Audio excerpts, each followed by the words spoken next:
This is KGW News at Sunrise. Researchers at OHSU looking at potential solutions to gun violence in Oregon. What data they're using to identify patterns in the problem coming up. Plus, I don't know if he's gonna make Portland championship team. I'm all for it. Yeah, we're all for it if that happens. Sure. Tons of reaction coming in after Phil Knight offers to buy the Trailblazers. We talked to sports columnist John Canzano about the deal. We also want to hear from you. What do you think? Weigh in on our Sunrise poll coming up.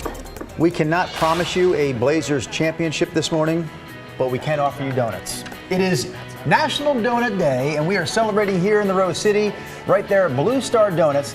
They're a flagship store just down the street from KGW Studios on Southwest Jefferson Street. So Devin Haskins and Eric Patterson, our team of photographer/reporter extraordinaire, are going to be behind the scenes this morning, showing us the donut making, and then hopefully, Rod, we have some donut eating. lucky.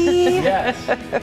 Rod was supposed to be there this morning, and I cannot believe that yesterday he volunteered to step away from that live report because he said this is going to be a big weather weekend. Duty calls. Well, we got the Starlight Parade tomorrow evening, and so I think lots of people have outdoor plans. And we have a lot of rain on Futurecast that we will show you. That's coming up here in about 8-9 minutes. Right now, with the exception of thunderstorms up around Seattle, we've actually quieted down. There are rainy areas around, but we're currently dry in Portland for the most part. There are a few spotty showers, and Newport's picking up a little bit of light rain. So yeah, you need your rain jacket with you today. If anything, showers will be increasing over the next couple of hours as we get going into the heart of the commute. We are mainly cloudy up top. We're warm, 62 degrees outside. Here's the bus stop weather. There will be some showers in the area and the kids step outside and get off to school. 57 we'll say on average. Be about 66 with a shower chance at noon, and then an increasing chance of showers mid-afternoon when the kids get out of school. It'll be around 70 degrees. That weekend forecast is coming up. All right, we'll see you then. Thank you, Rod. This morning, President Biden is calling for specific actions on gun control, telling lawmakers enough is enough. His White House address came last night following a series of mass shootings, first in Buffalo, then Uvalde, and now Tulsa. His plan includes strengthening background checks, banning automatic weapons, and raising the age to buy them from 18 to 21. President Biden said it's not about taking away anyone's Second Amendment rights. Rather, it's about protecting kids, families, and communities from unnecessary violence. How much more carnage are we willing to accept? How many more innocent American lives must be taken before we say enough, enough? Congress is currently working on a bipartisan gun reform proposal. House Speaker Nancy Pelosi saying she expects the House to vote next week on a collection of sweeping gun control bills. We're also learning more about the motive behind the mass shooting at that Tulsa hospital. New details show the shooter was actually a patient and targeted and killed the doctor who treated him and gave him back surgery. Police say the shooter blamed the doctor for continuing pain after that surgery. So police actually found a letter on the shooter's body that showed intent to kill the doctor and anyone who got in his way. They say the shooter legally bought a handgun 3 days before the shooting, then 3 hours before the shooting, bought an AR-15. He called the hospital repeatedly that day. The shooter killed 4 and injured at least 10 before killing himself. Well, here in Portland, there's a team of researchers at OHSU who are working to find solutions to the gun violence issue because they say it's essentially a public health crisis. Yeah, they're going through tons of data about gun injuries in emergency rooms and gun-related deaths in Oregon and nationally, and evaluating that data for patterns over time. Researchers say they're using it to come up with ways to intervene at the hospital level. But they're also looking at possible changes to reduce gun violence in the community, too. One idea, using environmental design. On the national level, what we've seen evaluated robustly is the use of greening initiatives, which is taking vacant lots, greening those vacant lots, reducing urban blight or vacant buildings. Dr. Carlson says we need to get rid of the idea that it's a gun rights versus gun control issue. She says there's a lot of room in the middle of that. And if we can just get there, we'll have a better chance of finding a viable solution. Two other local headlines to tell you about this morning. First, a teenage boy is in jail, charged with second-degree murder in the death of 55-year-old Leonard Madden in Gresham 2 weeks ago. Police arrested the 16-year-old on Tuesday in the parking lot at David Douglas High School in southeast Portland. Officers say they saw a handgun in the car he was in at the time. Before the arrest, police say they also received a report that the boy may have been planning to bring a gun to Centennial High School in Gresham, but they say they're still investigating whether there's a connection between that report and the gun that was in the car.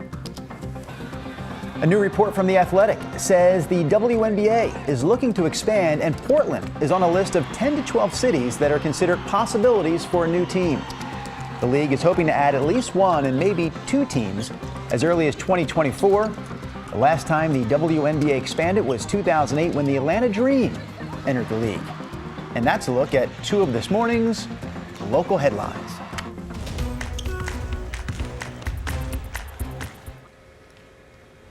It's exciting. We needed new ownership, a new direction. It's been a little stale the last few years. I would love it. I went to U of O. I love Phil Knight. You know, I think it would be an awesome person to buy the team. That is just some of the reaction that we're seeing after ESPN broke the news. Nike founder Phil Knight has offered to buy the Blazers. This could ultimately determine the future of the team. Yeah, Orlando Sanchez shows us what we know about this reported offer. What a day. ESPN's Adrian Wojnarowski reporting that Nike founder Phil Knight and Los Angeles Dodgers co-owner Alan Smolensky have made a written offer to buy the Portland Trailblazers for more than $2 billion. But the Blazers tell ESPN the team is not for sale.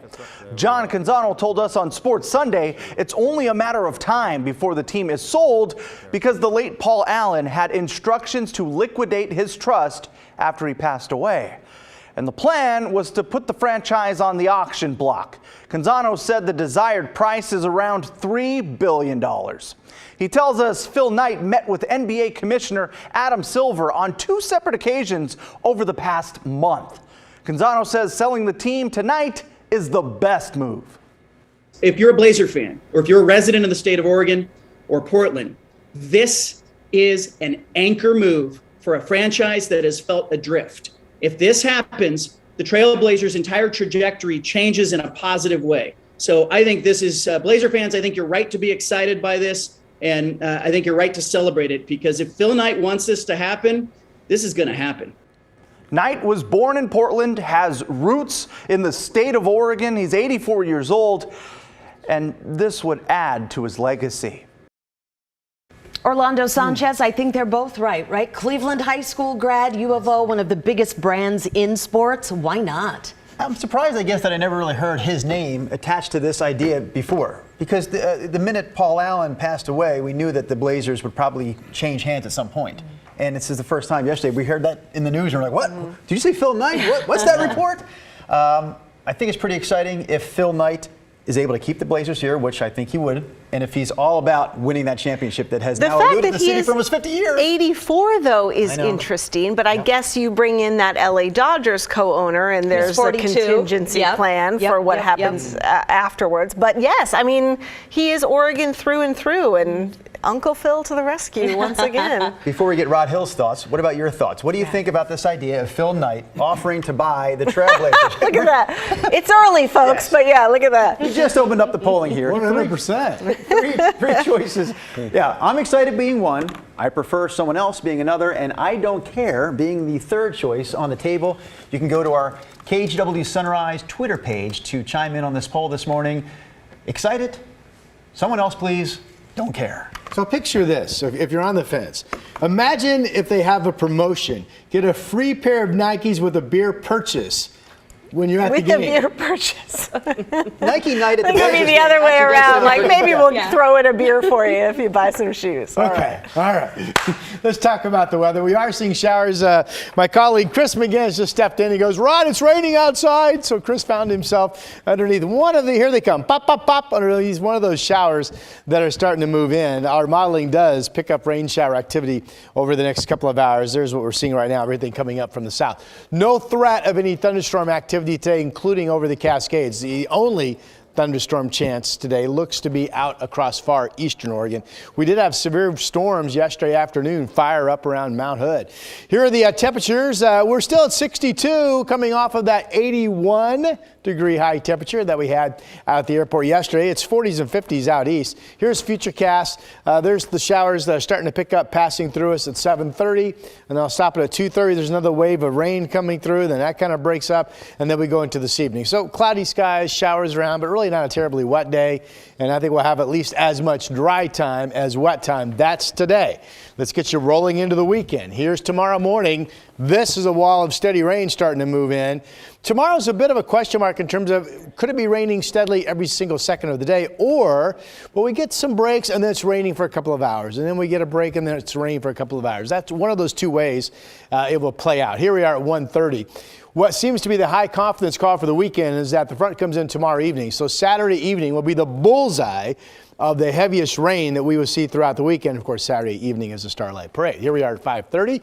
In yellow, that's heavier rain moving in. Then we get these shots of rain continuing. So that's steady rain, heavy at times, all the way into 8:30, 9 o'clock in the evening, and still pretty wet all the way into the midnight hour. So if you have plans to enjoy the Starlight Parade, you will need full rain gear, it looks to me like. All right, 71 today, mid-60s over the weekend. Sunday could turn out to be, I'm going to say surprisingly dry, because I can't think of another way to put it.